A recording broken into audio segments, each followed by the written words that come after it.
Bon là, ce qu'on va recevoir, c'est un très gros carton. Heureusement, j'ai une grande porte de garage.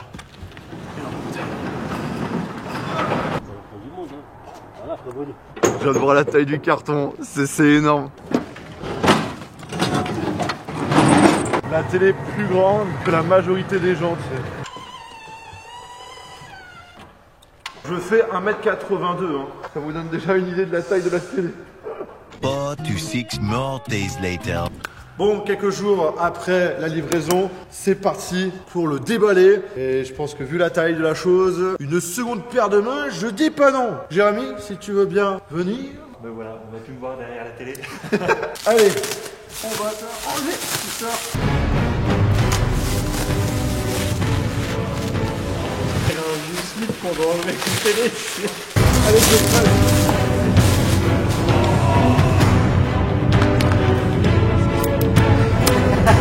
Et vous le voyez, on a reçu la télé de Samsung, la QLED 8K Q95-0TS, 85 pouces, ça représente 214 cm de diagonale. Le truc, il est plus gros que moi. Oh, c'est ouf. On va la prendre à... Ça devrait faire. C'est lourd.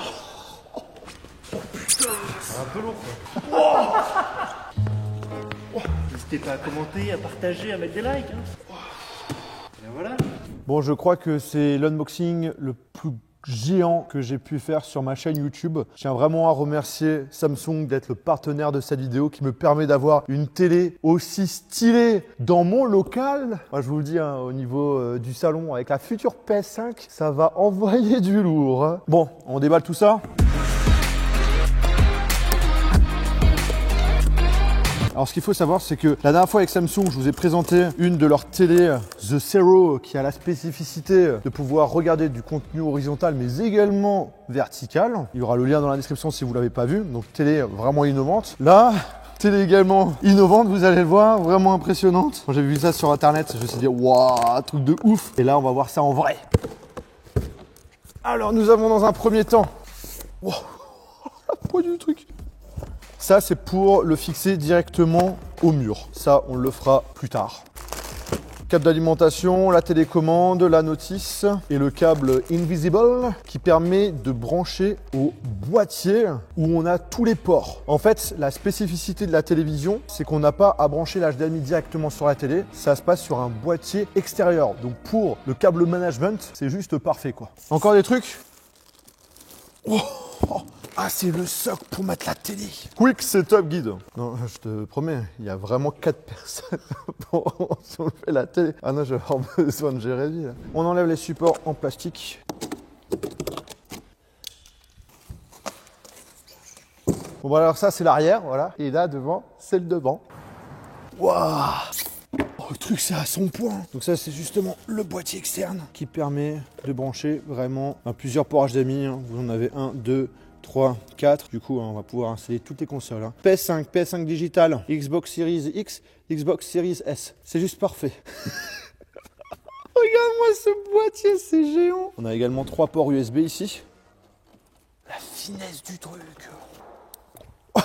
J'ai eu un petit coup de jus. Montage. Bon, nous avons réussi à mettre le support. Maintenant, on va mettre le câble Invisible.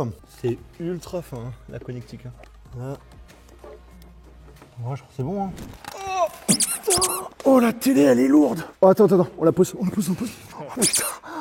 Je comprends pourquoi il faut être 4. Ce que je te propose, Lucas, pour nous aider, tu mets la caméra sur le trépied. Tu vas faire comment? Je me mets où? De l'autre côté. Attends. La table basse. Oh, la télé. Oh, c'est énorme. Donc j'ai mis le boîtier, voilà, qui est ici, tout caché. Maintenant, on va l'allumer pour la première fois. QLED 8K, t'as vu les bords? Il y a vraiment très peu de bords. Il y a même moins de bords que sur mon smartphone actuel. Au total, il y a 99% de la face avant qui est utilisée pour de l'affichage. C'est juste incroyable. On va utiliser l'application SmartThings. Il me demande justement si je veux me connecter dessus. Grand plaisir. La connexion est en train de se faire. Oh les gens, Franchement, c'est un truc de malade ce qui se passe là. Beaucoup de personnes me posaient la question pourquoi j'ai besoin d'espace. Bah maintenant vous savez que grâce à l'espace que j'ai au niveau du local, j'ai la possibilité de déballer tout et n'importe quoi, même des télévisions géantes. Je l'appelle comment la télé? En vrai, bah, tu sais quoi, je l'appelle Jérémy. Alors on peut choisir notre assistant vocal, Bixby, Alexa, on va choisir plus tard. On sauvegarde mes données. Alors pour l'instant, j'ai rien connecté dessus. La PS5 arrivera prochainement. Restauration des données de sauvegarde de votre ancienne télé. On va le faire justement, comme ça on gagne du temps. Et mais waouh, c'est abusé comme c'est ouf. J'ai jamais vu une télé aussi grande de toute ma vie. Alors après, c'est vrai que quand j'étais au CES, j'ai vu la télé modulaire, coûte des millions d'euros. Hein, j'en ai fait une vidéo sur le sujet. Mais d'avoir une télé avec une seule dalle comme ça, aussi grande, j'ai jamais vu ça de toute ma vie. Je vais plus passer mon temps au local qu'à la maison, surtout pour regarder des films. Nous avons terminé. Profitez de votre expérience télévisuelle. Bah, t'inquiète, je vais en profiter.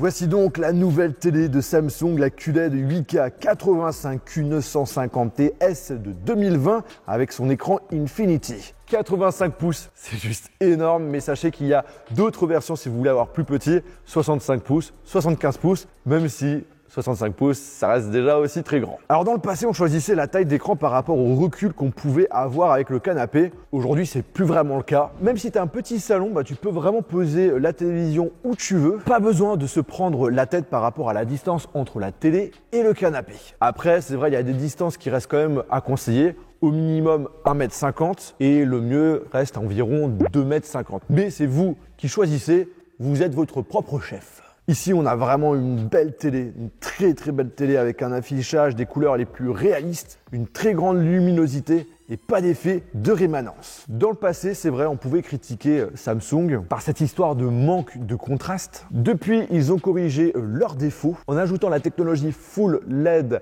Local Dimming qui permet en gros d'analyser le contenu que vous regardez afin de rétroéclairer avec plus de précision certains endroits afin d'apporter une image avec plus de détails dans les zones sombres. En termes de définition, c'est du haut level, on est sur du 8K, 4 fois plus que de la 4K. Derrière, l'objectif, c'est d'avoir la meilleure expérience possible tout en ayant un grand écran, que vous jouez à des jeux, regardez des films, regardez des vidéos de Jojol sur YouTube. Bien sûr, pour les footeux, de regarder vos futurs matchs de foot, d'avoir une immersion juste dingue. Là, vous allez me dire, ouais, mais Jojol, ok, télé 8K, c'est top. Mais le problème, c'est que en termes de contenu 8K, il n'y a pas vraiment grand-chose. Et en fait, c'est là où vous vous trompez. Déjà, premièrement, il y a la possibilité d'avoir des smartphones aujourd'hui, comme par exemple la série Galaxy S20, le Galaxy Note 20 Ultra. D'ailleurs, il y aura le lien de la vidéo de test que je vous invite à regarder. Aujourd'hui, on a des smartphones qui sont capables de filmer en 8K. Donc là, vous allez pouvoir profiter d'un pur 8K directement sur la télé. Ensuite, et ça c'est le point le plus important, derrière la télévision, on a une intelligence artificielle qui analyse le contenu que vous regardez et quelle que soit la source, même si c'est pas du 8K, eh bien, il va la mettre à jour pour vous la proposer en 8K. Que ce soit du contenu YouTube, Netflix, chaîne télé, console de jeu et j'en passe. Point super important pour une télévision, c'est en ce qui concerne le son. Ici, j'utilise une technologie qui permet d'avoir une diffusion du son qui s'adapte par rapport au mouvement du contenu de l'objet qui s'affiche. Derrière, ça s'appelle OTS+.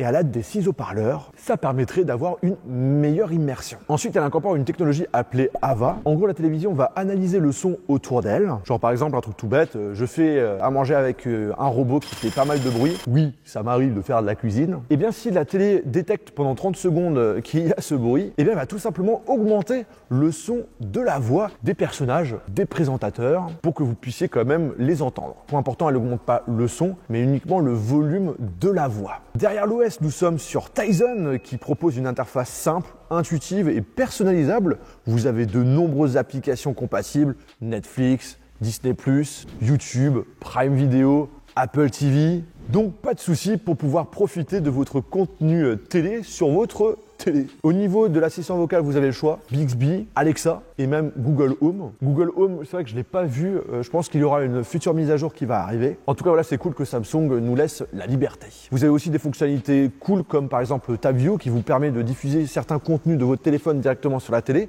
On peut même également diffuser l'écran de son smartphone directement sur la télé. On a aussi AirPlay, donc par exemple, si vous voulez diffuser l'écran de votre Mac, de votre iPhone, vous pouvez aussi le faire. Et aussi petite fonctionnalité assez sympathique, après le mieux c'est d'avoir un fond de couleur uni. Et bien vous avez la possibilité d'afficher les mêmes couleurs ou effets de vos murs ou papier peint. Voilà, moi ça a fonctionné un petit peu à moitié parce que vous vous en doutez, il y a quand même pas mal de choses. Mais si par exemple je le mets sur un fond de couleur bleu canard, je dis ça comme ça, comme par hasard, et bien vu qu'on a très peu de bords, on voit même pas la télé. On arrive à la fin de cette vidéo. Franchement, ça fait plaisir d'avoir une aussi belle télévision au local. On va la mettre ailleurs qu'ici.